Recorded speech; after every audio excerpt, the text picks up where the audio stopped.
ನಮಸ್ಕಾರ ಎಲ್ಲರಿಗೂ. Doctor Sriranga, interventional cardiologist ಮಾತನಾಡ್ತಾ ಇರೋದು.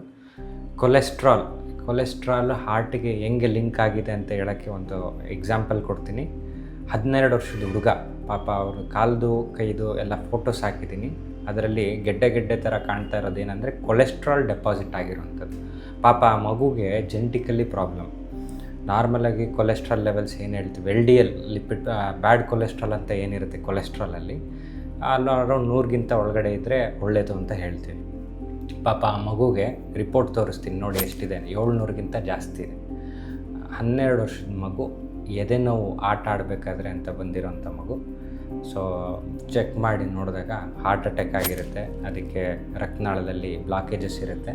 ಪಾಪ ಅದಕ್ಕೋಸ್ಕರ ಸರ್ಜರಿ ಮಾಡಿಸ್ಬೇಕಾಗ್ತದೆ. ಚೆನ್ನಾಗಿದೆ ಈಗ ಮಗು. ಸೊ ಅಷ್ಟು ಇಂಪಾರ್ಟೆಂಟು. ಕೊಲೆಸ್ಟ್ರಾಲು ಜಾಸ್ತಿ ಇದ್ದಾಗ ನೋಡಿ ಎಲ್ಲೆಲ್ಲಿ ಬೇಕಾದ್ರೂ ಡೆಪಾಸಿಟ್ ಆಗ್ಬೋದು. ಅಂಥದ್ದು ಹಾರ್ಟ್ ರಕ್ತನಾಳದೊಳಗಡೆ ಡೆಪಾಸಿಟ್ ಆಗಿ ಬ್ಲಾಕೇಜ್ ಆಗಿಬಿಟ್ಟು ಹಾರ್ಟ್ ಅಟ್ಯಾಕ್ ಆಗೋದು ಸಾಧ್ಯ ಇರಲ್ಲ. ಇದ್ದೇ ಇರುತ್ತೆ, ಡೆಫಿನೆಟಾಗಿರುತ್ತೆ. Most important take home from this video is, ಹಾರ್ಟ್ಗೆ ಅಟ್ಯಾಕಿಗೆ ಕೊಲೆಸ್ಟ್ರಾಲ್ ಕಾರಣ. ನಮ್ಮ ಕೈಲಾದಷ್ಟು ಕೊಲೆಸ್ಟ್ರಾಲ್ನ ಮೈಯಲ್ಲಿ ಇಳಿಸ್ಬೇಕಾಗ್ತದೆ. Thank you. And his team are here to support you every step of the way.